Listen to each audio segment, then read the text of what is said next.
dear Hector, is the Gotha Canal, where I'm waiting for the 11:10 to Stockholm.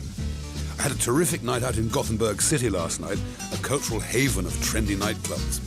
But not wishing my staff to see me under the weather while I was relaxing, I sent Scott, my assistant, on ahead to do the shopping and look for cultural inspiration in Sweden's capital. In the meantime, I intend to spend a few hours relaxing on board this splendid canal ship, the MS Juno. Ah, thank you very much. Splendid.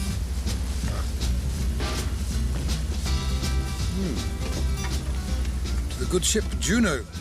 It is a journey where one can drink and contemplate the state of the universe, or not, as the case may be.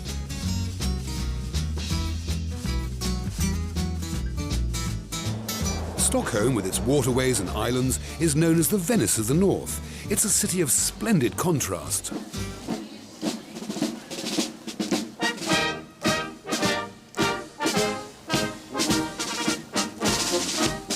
Tucked away in the middle of the city is the 13th century Gamla Stan, which means the Old Town. And walking through its cobbled streets, you can feel yourself being drawn back through time. Its medieval market square, fine old churches and crumbling fortifications give me the feeling of having passed this way before.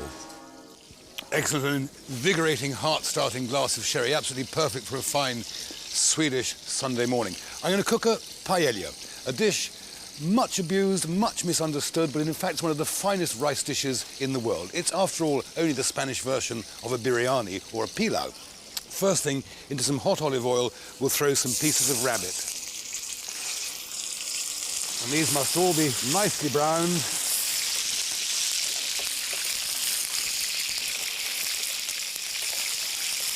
Now, it's always boring watching things go brown, so I'm doing a second dish today, which is a North African dish of chicken cooked with honey, almonds and onions. Now, I've already been frying the whole chicken, jointed the back bits, the legs, the wings and everything in olive oil. So they're nice and crispy and brown. Into that, we add some chicken stock.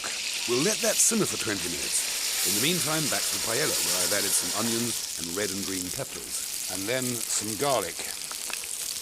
Then season with a bit of salt and pepper. And now, short-grained rice is absolutely essential for paella. Make sure it's well coated with the oil that you've been frying your chicken, or rather your rabbit, peppers, onions and garlic in. Then the extravagance that I get so much pleasure from is putting in about £1 million worth of saffron. Some water. There's no need to use stock because the rabbit and the other fishes will create their own stock. Now, we'll pop the lid on that and ignore it for as long as you've got the nerve before we put the fish into it. Now, my chicken is bubbling away nicely over here, so I'm going to add some cinnamon into that now, if I can find my pot. Ground cinnamon. Chopped ginger, or rather that's garlic, I'm very, very sorry. And chopped ginger. And we let that cook away again till things are ready. Now, this is the most interesting square, this cobbled square. In medieval times, the women of the place used to heave their rubbish out of the windows, and consequently, there was a pile of what you could politely call, you know, crap, all over the tiles, all over the things. And it was here, so they say, that the ladies' high heel shoe was first invented, because it enabled them to walk across without treading in all the poo that they throw out of the windows. Next, we pop in some saffron, powdered and fronded. Some mussels, some clams,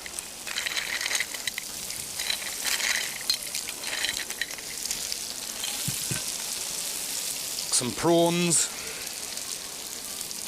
and some chopped up raw lobster. Season that lightly with some more salt. Now a little tiny drop of olive oil. And we'll put the lid back on so that the rice will steam the fish cooked. The juices from the fish will run into the rice and flavour it even more. For my chicken, I'm making a sauce of fried onions and almonds mixed with honey. Now back to the paella. And it's very important to get a few crunchy bits on the bottom of a paella, a bit like the crunchy bits on the bottom of a Yorkshire pudding or a waffle or anything. You get a nice little flavour out of that.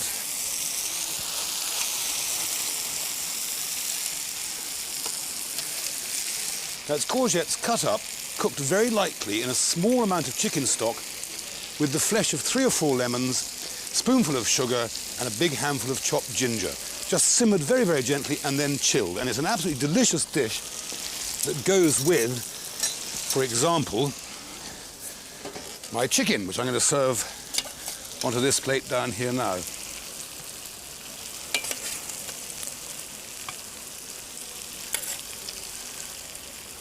That's the basic chicken bit, and a little bit of this sauce. And then I'll have to lift this over. The almonds and the onions go over that. Wipe that off, and you season it nicely with fresh coriander and dill. Wretched plate is sloping, so it's spoiling the way the sauce is going. So that's that one. That's the chilled courgettes that go with it. Just a few frozen peas into the rice here. You can use fresh, but why bother, because they don't exist. Chuck over some parsley. Stick around some wedges of lemon.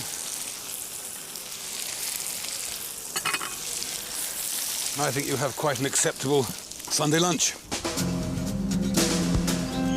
Southern Sweden, like Denmark, is flat as a pancake, except for the odd mound in the road.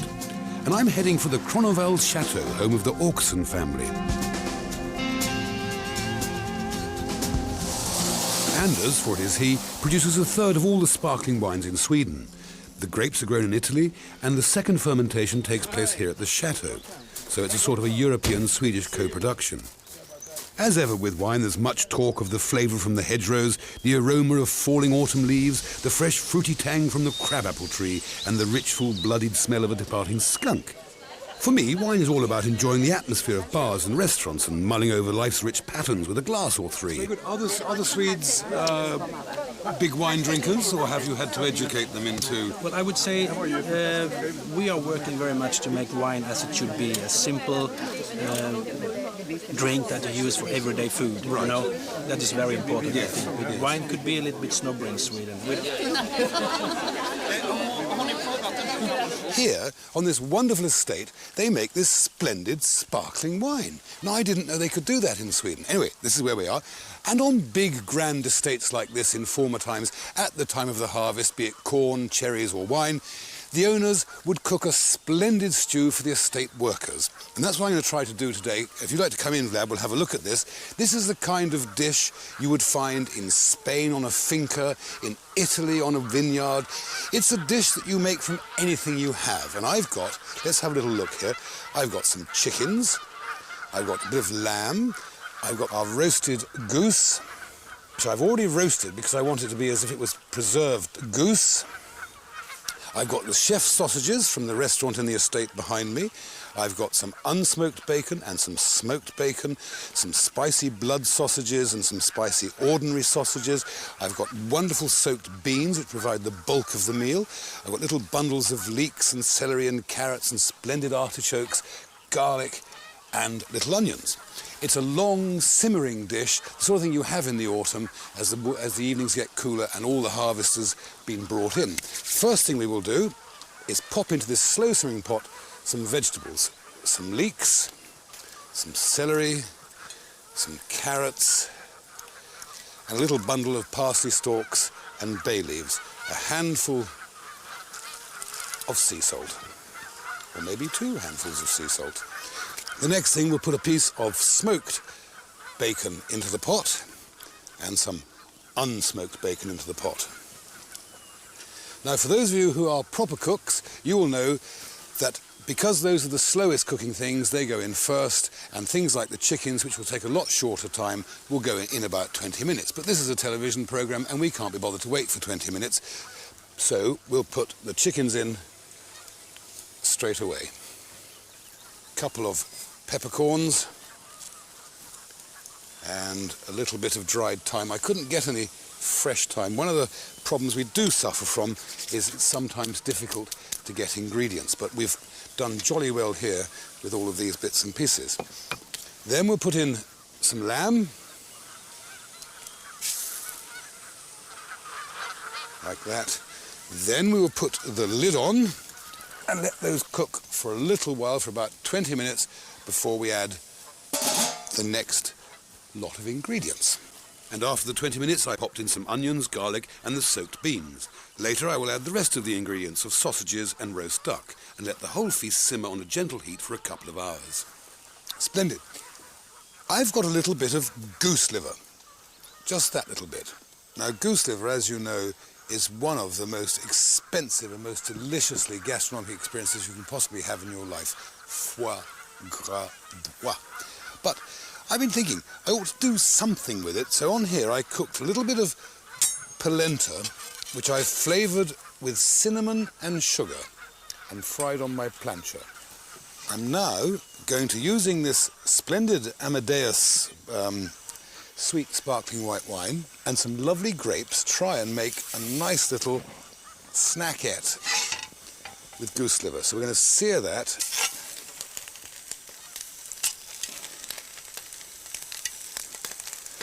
Just very lightly.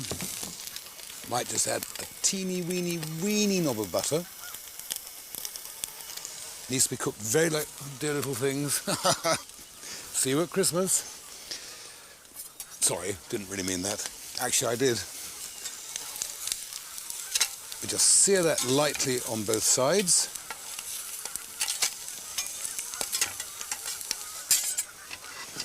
Then we're going to zap in a little bit of sweet wine. This will sear up and go mad.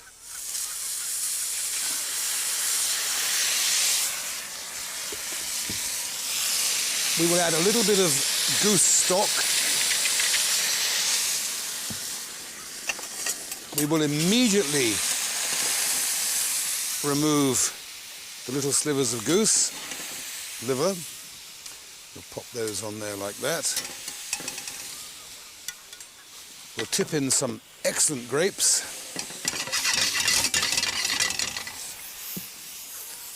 We'll whisk in a little knob of butter. Fraction more of the stock. To reduce that a little bit. And then just put a few grapes over that and a drop of the sauce.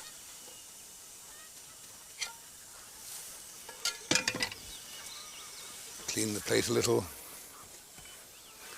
Table's all wibbly wobbly. Polenta cakes, a little bit of foie gras. Lovely grapes. And a perfect little starter. Brilliant. This dish is cooked. So if you'd like to come in and have a big, loving little look at it, we will serve it. Bubbling away. Chef Michael's sausages, the goose, the hams, the lamb, the vegetables.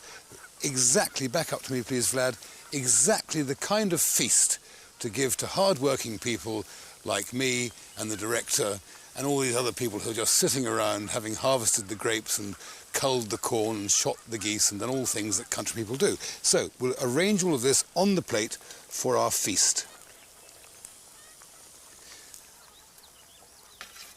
We'll start with the gooses because they are nearest. Some lovely boiled lamb, chicken, boiled chicken, splendid sausages. We've got smoked and unsmoked bacon. The leeks, carrots and artichokes and beans are served separately in some juices from the stew. And what we do is take a bit of goose, a bit of ham, a bit of chicken, a bit of vegetables, some sea salt, some horseradish, some fruit jellies, some mustard, some vegetables, and really, really enjoy ourselves.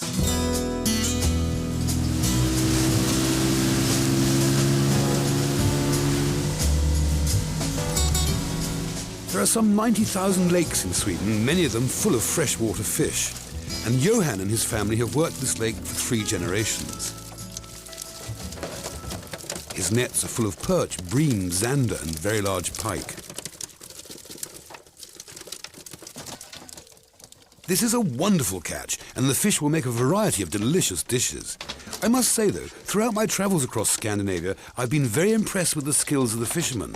We've seen more fish caught on this trip than in all my previous fishing expeditions put together.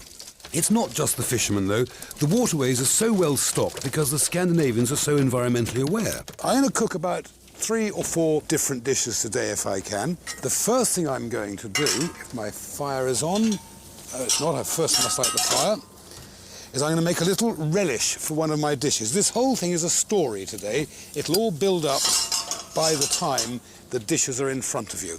So it's a bit complicated, but it's fun. You don't need to look into this if you don't want to, Vlad, because I can show you as I pour in what I'm going to pour in. First of all, into a pot on a fairly fierce gas, some oil. And then I'm going to add some chopped onions. If you can see that all right, I'll do it with all of them, okay? Chopped onions go into there. Then we put in some chopped red peppers, like that. Then we find a bit of a spoon and stir those around till they sweat down a little bit and soften. We'll tip in some chopped tomato. I've actually used tinned tomato, but you can use fresh if you want to. Some tomato into that. Then some finely chopped ginger, garlic, and some jolly hot chili, fresh chilies. Ginger, garlic, and chili. They all go in there now.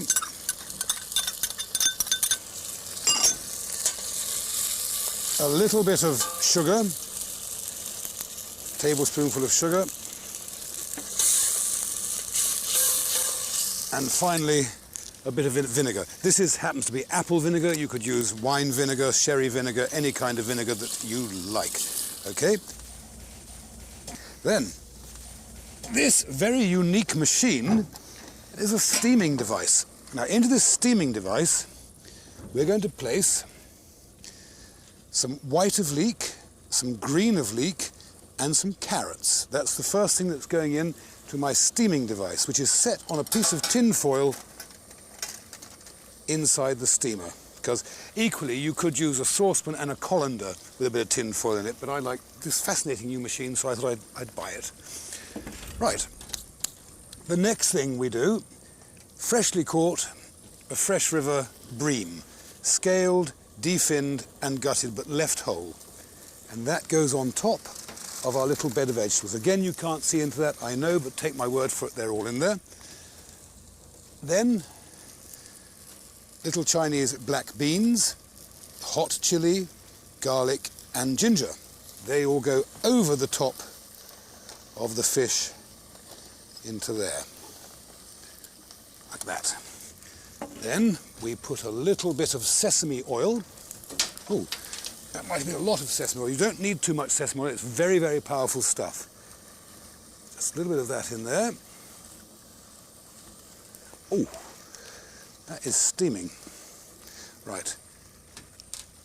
So that's that phase for that one. Lid goes on. The fillet of zander is covered in oil and coated in crushed chilies with salt and pepper. Next fish is going to be the fillet of perch. And this morning, when I was shopping, I found a very interesting sort of combination of spices I'd not seen before, but I expect you all have. It's probably an American thing. It's lemon pepper. It's little peppers and mustard seeds, all spicy things, which have all been aromatized with lemon. Perfect for fish. So we'll put that onto there. And again, we'll give it the same little bit of treatment with a bit of pepper as well, and a little bit of, tiny bit of salt. The relish is cooked, so I'll tip it into this bowl here, ready for a bit. Sorry, I have to do this away from you because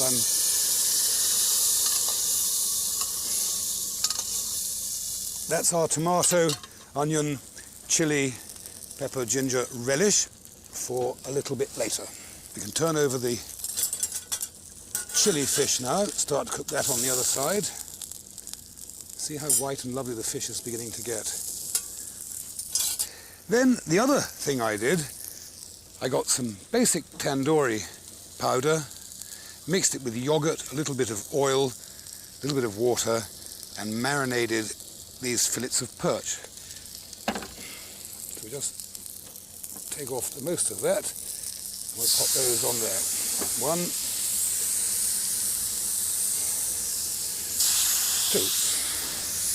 2. And finally, onto the plancha, we'll put our lemon fillet of perch. Right. Then I must start preparing some relishes, one of which is going to be yogurt. And into that, we're going to put some of this lemon balm, and we'll put some cucumber into that as well. Our second relish is going to be mayonnaise with segments of lemon, lime, and orange in it. Is the tandoori fillets of bass, beg your pardon, not of bass, of perch.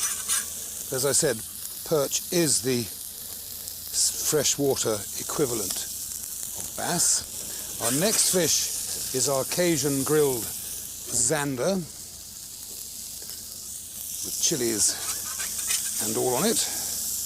Our third one is our lemon peppered perch with grilled fruit, lemons, limes, oranges and so forth. Pop that on there.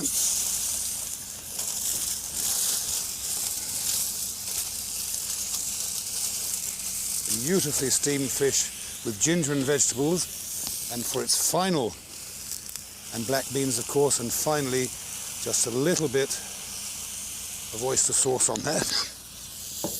And then with our lemon pepper fillets of perch, we have our fruit mayonnaise with the tandoori perch. We have our lemon balm and cucumber yogurt. We have our spicy piquant tomato, chili and pepper relish. There we have it. 1, 2, 3, 4. Totally original Swedish and Scandinavian international dishes. It is midnight on the first Thursday of August, a night of great importance to the Swedish fishermen and the lovers of crayfish.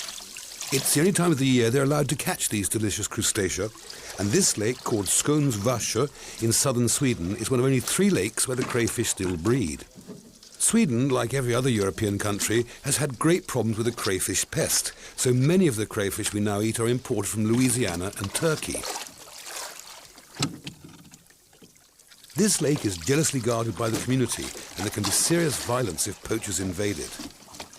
Of course, the crayfish catch is a good excuse for families to get together for a serious booze-up. It is very important you have a big pot of boiling water, and into that you put some good Swedish beer. Lots of Swedish beer. While they're singing merrily away in the background, we'll pick those up later. Then, because this is a Scandinavian program, we'll add some Norwegian aquavit into that. We will do that, because that's quite good in the olden days. Then, because this is a Scandinavian, sing, sing, sing, please. Thank you. It's singing, it's a celebration. These Swedes, I don't know. Sing, sing, more singing. They're not singing very well. Anyway, because this is a strange program involving Louisiana and Turkey and Sweden, we then put in some oranges spiked with cloves into the water. Then we put some lemons spiked with cloves into the water. Then we put some potatoes, lovely potatoes, in the water. Then we put some red skin onions in the water. Then we put some sweet corn in the water. Sing, sing. Let's see some jollity, some Swedish happiness. Then we put in a great big bucket full of Cajun spices and stir those spices in. Right, that will make our stock. All through the night, the catch will continue, as will the celebrations. But in 12 hours' time, that's it. Until next year. In they go.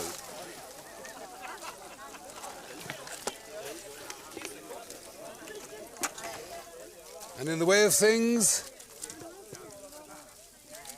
the lid goes on, and the beat goes on, and they sing again. They do.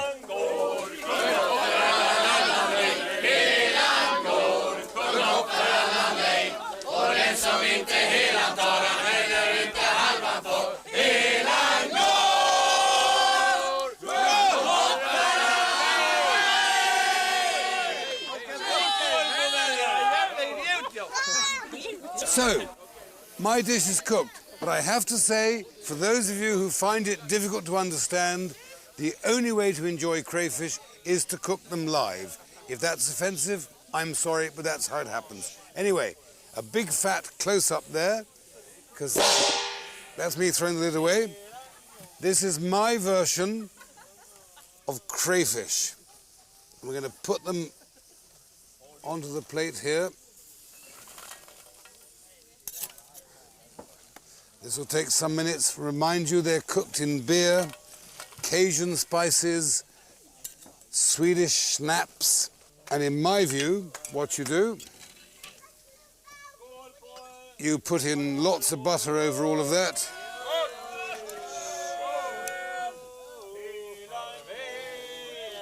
Lots of butter, lots of black pepper.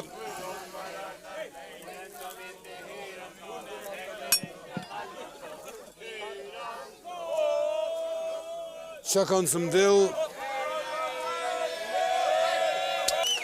Come and eat some of your crayfish.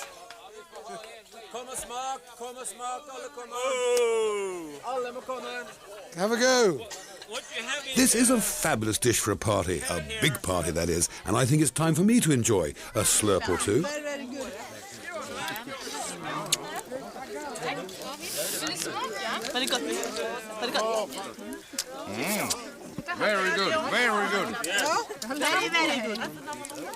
In South Australia I was born. Heave away, haul away. South Australia round Cape Horn. And we're bound for South Australia. Haul away, you rolling king. Heave away, haul away. Haul away and you hear me sing. And we're bound for South Australia. Well, I skipped her up and I skipped her down. Heave away.